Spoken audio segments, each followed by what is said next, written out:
at 10 o'clock on Talk 1470 WNN. Talk 1470 is WWNN Pompano Beach and 95.3 FM W237BD Boca Raton. The Health and Wealth Radio Network. 1470 AM and 95.3 FM. The Health and Wealth Radio Network. Listen for Invite Health with Jerry Hickey and Amanda Williams. Weekday mornings at 9. WNN. Times are tough, and right now those in the commercial world know that being heard via advertisements is the name of the game.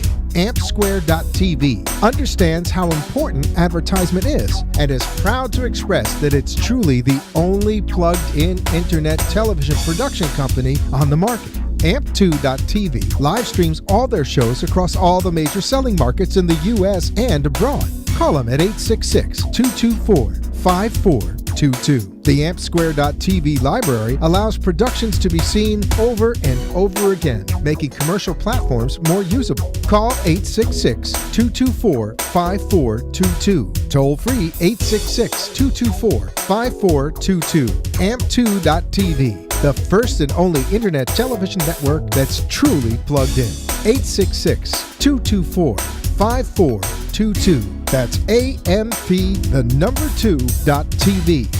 The opinions expressed on the following sponsored program are strictly those of the host, guests, and callers, and not necessarily those of this station, its staff, management, or sponsors. It's Monday night at 9. Time for Sex Talk with Dr. Richard Siegel, a certified sex therapist and sexuality educator. Dr. Siegel is here to answer all your questions about sex and sexuality that you might not have known who to ask. He'll also welcome special guests to talk about a wide variety of topics within the fascinating world of sexuality. So, welcome to Sex Talk.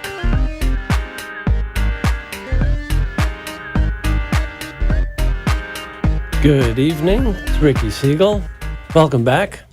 Glad you can join us on Sex Talk with Dr. Richard Siegel. I am a sex therapist, which means a really wonderful job. I have the privilege of being let into people's most intimate lives and help people solve sexual problems and relationship problems in teaching and training therapists and medical professionals in this awesome field of sexology. If you were with us last week, we had a little technical glitch, and I apologize for that, but I'm thrilled that we can try again, take two, and I'm not going to waste any more time to get right to introducing my wonderful guest from Kingston, Jamaica, from the Sexuality and Gender, I'm going to get it wrong, the Caribbean Sexuality Research Group, Dr. Karen Carpenter. Karen, welcome. I'm so happy we could connect, Ricky. Me too. Sorry again for last week. I'm really just delighted to have you. These things happen. Yes. These things happen. Yeah. Indeed. But you're here, and I have a quick little surprise for you. I just couldn't resist my favorite go-to guest, the dude, Larry Siegel. Hey, Larry. I knew you'd be thrilled. So good to see you. Oh, same here. It's always great to have you both in pairs.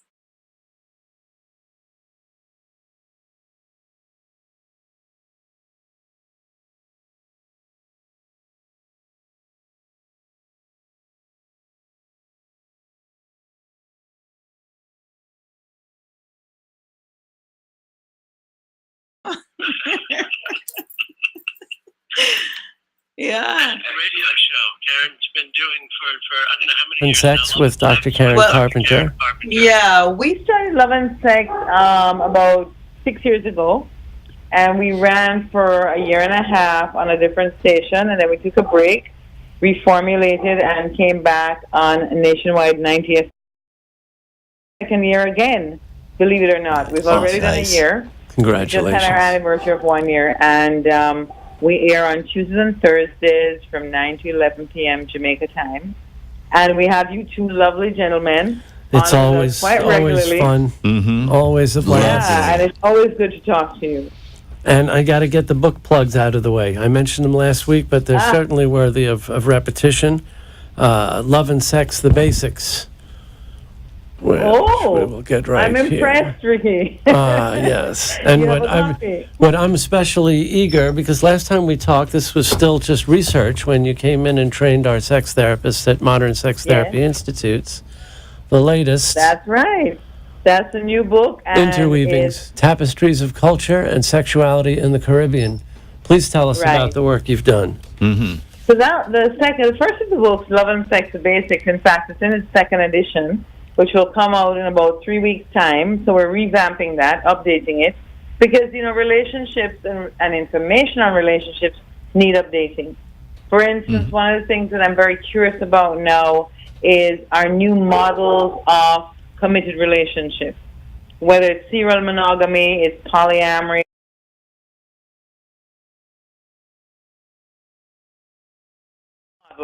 that we need to look at, and also the notion of till death do us die is quite a dead notion in the 21st century with the millennials. And so that's something else I'm curious to look at and to talk to people more about.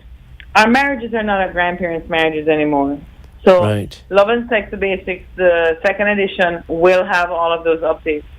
The second book, which actually is available online as of September 3rd, I believe, we've already gone to press, and that's with Palgrave Macmillan in London, and that's an academic book.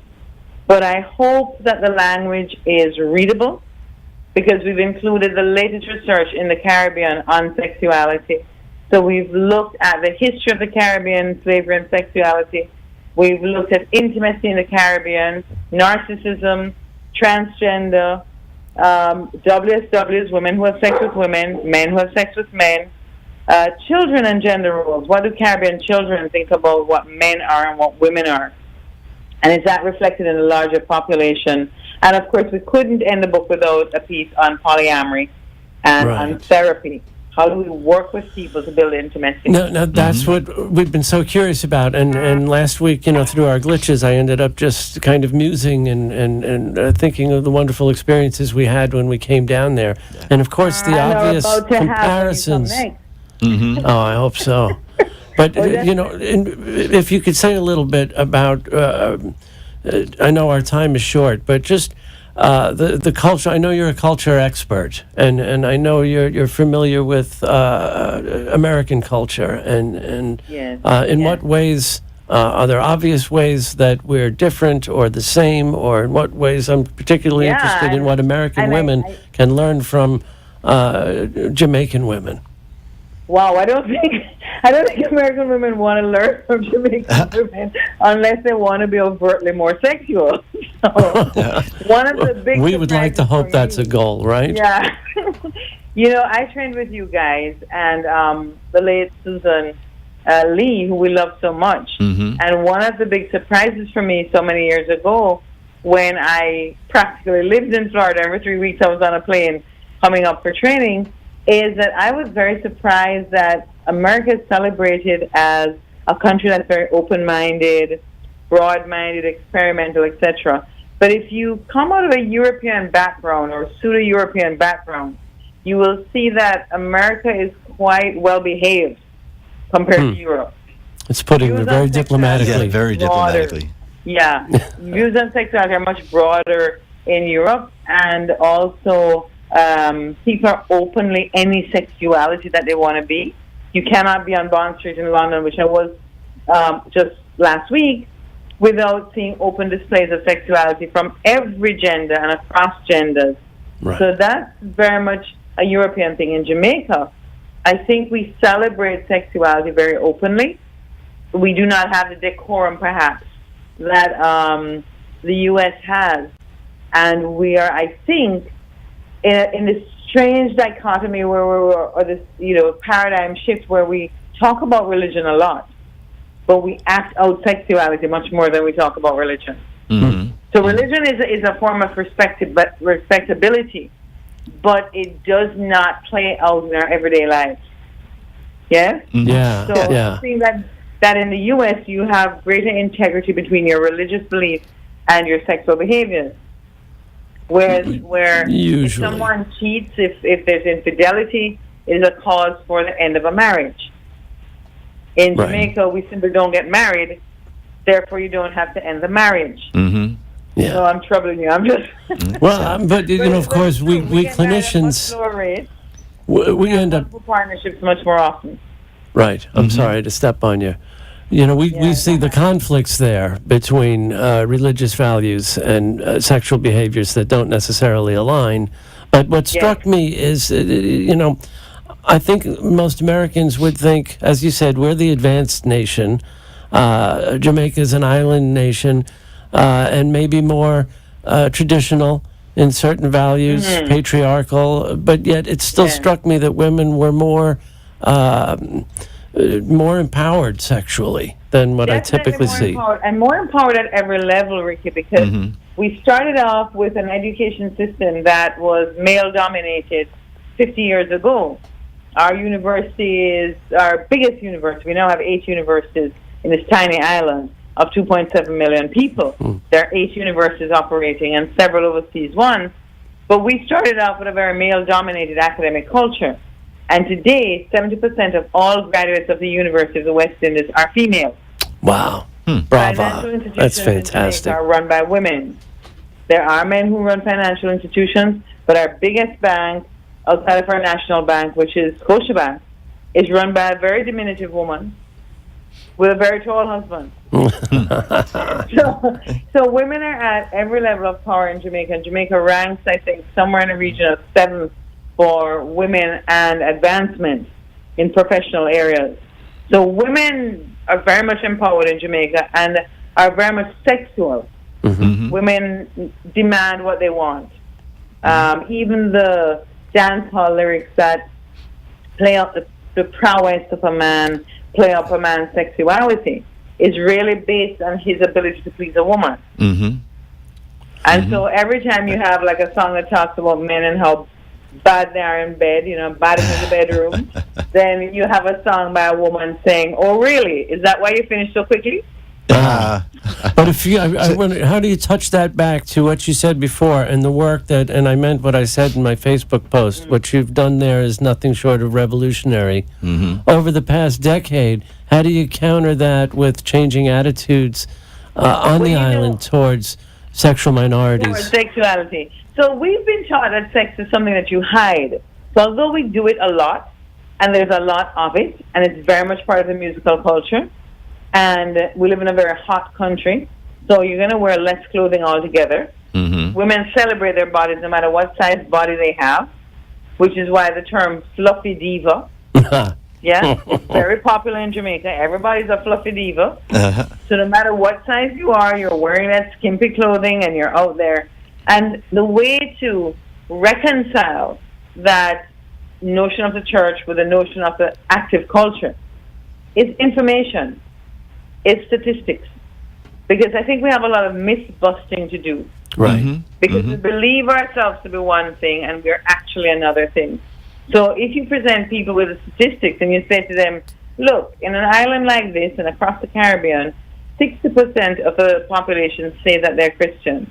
That's 40% that don't say they're Christian. And among those are not just non-Christians, but atheists.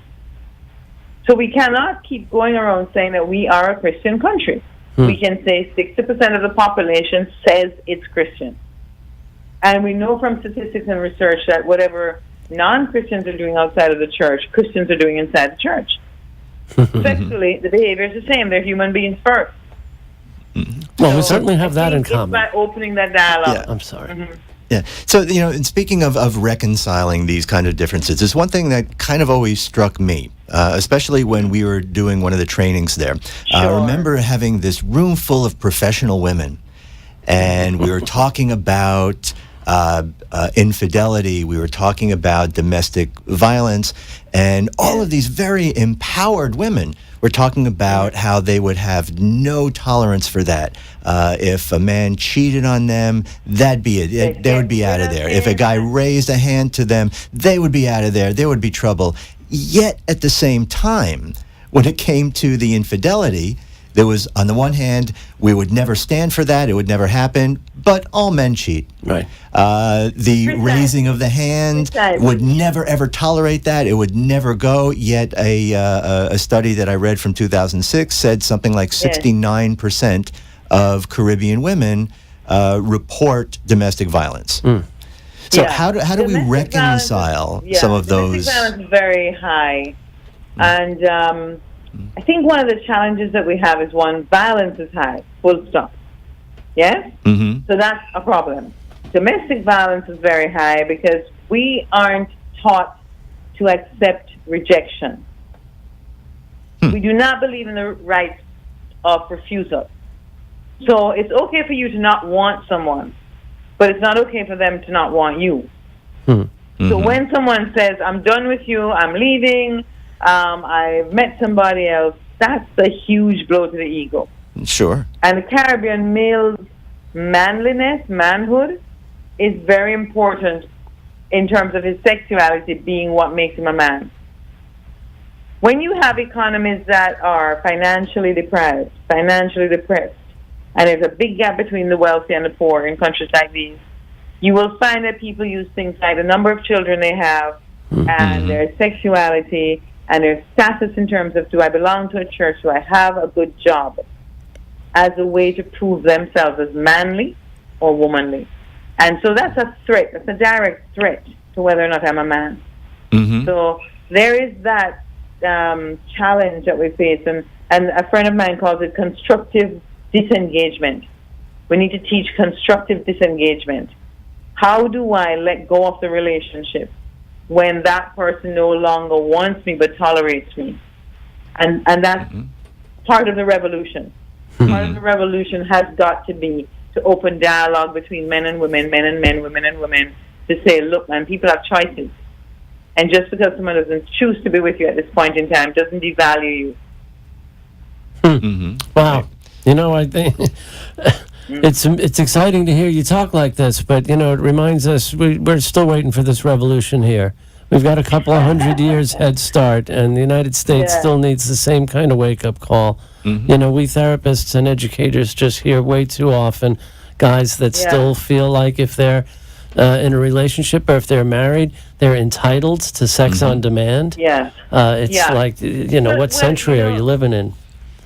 Also, Ricky, there's a notion of sex on demand, but there's also the notion that I can punish you by withholding sex. So there's a flip side. There's a flip side that says that if you don't do what I want, I'm going to punish you. There'll be no sex. And I'm entirely against that.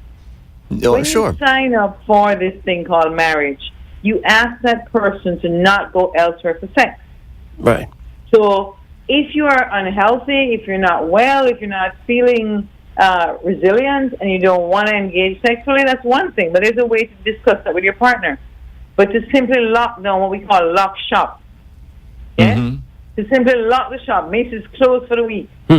Nobody buying at Macy's this week. That is a kind of sexual power game that is dangerous. And so again, we visit the issue of violence within relationships. You don't want a person to go outside, but you won't have sex with them. Right. And I think that's where this idea also of value that's reflected in that, because we, you know, in these kinds of situations, sex is being used as currency.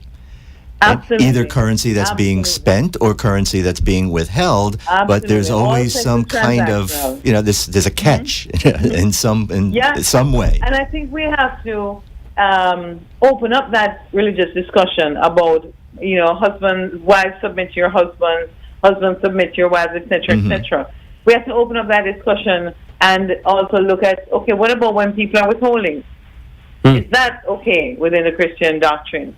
Is it okay to teach women that, you know, you punish with the vagina? And we know that a penis hates resentment. So when resentment builds, the penis can't function. And when a woman isn't happy, she punishes with the vagina. We have to take that kind of exchange value out of sex and to look again at why we have sex in the 21st century. Primarily, we have sex for pleasure in 2017. 1 or 2 in every 1,000 acts of sex results in a child in this day and age. You know, the statistics are there. Yeah. Now, again, I also find interesting, and I'd be curious as to how this is reflected in Jamaica in particular, but even throughout the Caribbean. We know last year there was a key study that came out looking at the significant decrease in sexual activity among people, really in a number of different cultures. The two groups that stood out the most were the Japanese. In Japan, sexual activity has decreased something like 46%. And the other group, even here in the United States, that has shown the most significant decrease were millennials. Okay. Right? And I'm wondering how some of these, pieces get put together with all of this. And I'm kind of thinking back to what you were referring to before, even about the religion. But I see this with sexuality as well. That here in this country, there's a tendency for people to identify themselves by either their religion or their sexuality. And they sort of wear it on their sleeve, and it's like a banner that they parade, but there's often no substance behind it. It gives status. A church is like a country club. I belong to this country club or that country club. It just is in the form of a church. The reduced sexual behavior, reduced sexual contact, I'm imagining, and I haven't seen the survey, that this may be intercourse, not solo sex. Yeah. Yes, exactly. And those are the numbers that are plummeted. Partnered sex. Right. Yes. Right, yes. partnered sex. So in Japan, for instance, where there is a huge boom right now in sex dolls. Right. And you can buy used panties in a vending machine in the train station in Tokyo. So there are all sorts of other paraphilias that are on the rise in these cultures. And also I believe that sex toys, I don't like calling them toys because I think toys are for kids, gadgets, sex objects, sex tools are on the rise. Women's sexuality is on the rise, and the sex toy industry is for women. It's not for men. The porn industry is for men. The sex toy industry is for women. And there is a site that actually, when you go on that site, it has a ticker tape. And for every second that you're on the site, it's tracking the sales of sex toys. In the millions. Nice. So women have so many more means of deriving pleasure without the hassle of meeting a man's needs. And without the distress of not having their needs met when they're with a man, because perhaps, certainly in our culture, a majority of men think about their own pleasure. They don't think about how the woman will be pleased. They assume what will please her. Right. Yes? And they're also consumed with their own anxieties. Right. Now, another thing that we see recently here, and I'm wondering how that compares throughout the Caribbean, that not just millennials having less partnered sex, and I think that really is the key, but we also see that men in their 50s, for the first time that we've ever seen before, the largest percentage of men who are single by choice, who are not wanting to be partnered. The whole script has been flipped, where it used to be families owned homes in the suburbs and single people had apartments in the city. We now see that turning around. A lot of families are getting apartments in cities, and single guys like myself own homes in the suburbs. So we see similar trends, like that in the Caribbean, or is that pretty much just kind of an American phenomenon? I think because there is less finances again. Everything comes down to finances, I think people have less opportunities for that individual loner life in the Caribbean. It's not our culture because we live in an extended family to begin with. So the grandparents, the dog, the granddog, the grandmother, the grandfather all live under the same roof with everybody else. And if they're not under the same roof, they're within good proximity. Because for us, family is more than the immediate family. So I think we see less of that because they're interdependent financially. However, I would say that I know more men today who are 40 and over who are single than I ever did.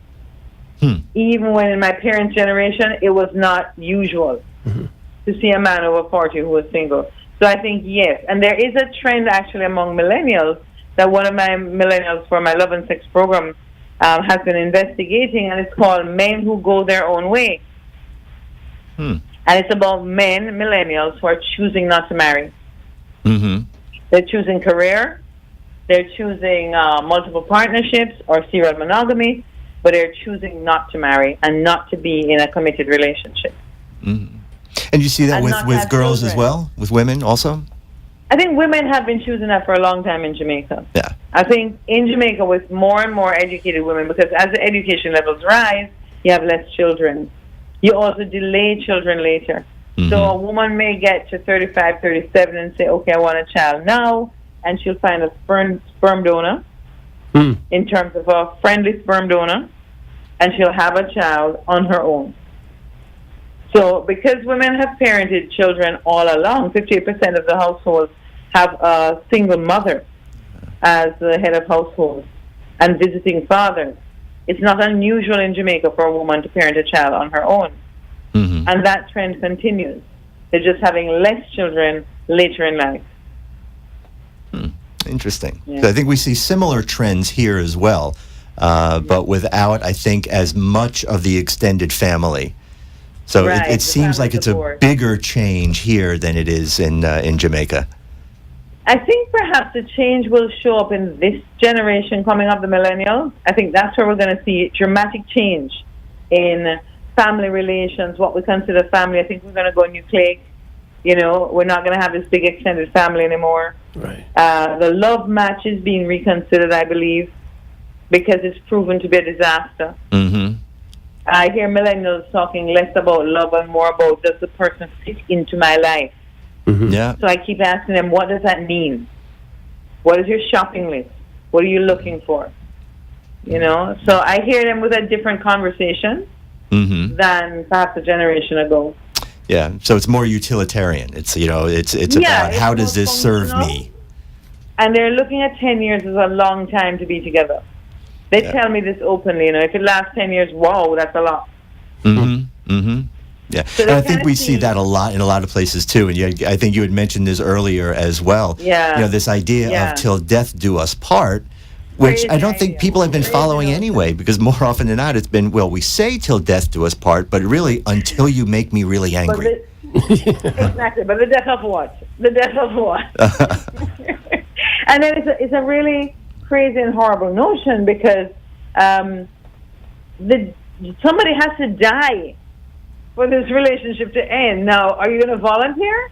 Yeah. I don't know many people who are volunteering to die first. Yeah.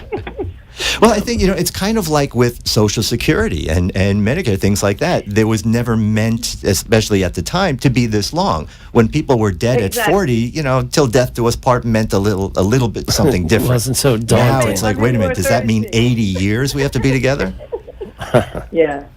It's a long time. Yeah, it really is. So I think that whole institution has been in flux for a long time. Marriage needs a complete overhaul. And I think we're returning to what marriage actually was in the beginning, which was a contract between two people and the state. It was about your assets and my assets, Right. who control the assets. Once women got the vote and women got bank accounts and women were able to sign these things without husbands, it changed the nature of relationships. A woman was no longer a large child needing a caretaker. Right. Going from someone's adult daughter on her to own. someone's wife and mother. Well, property, Yeah. actually. Sure. It had to be decided Right. by, you know, I'm Keegan's mom. Yeah. So-and-so's wife.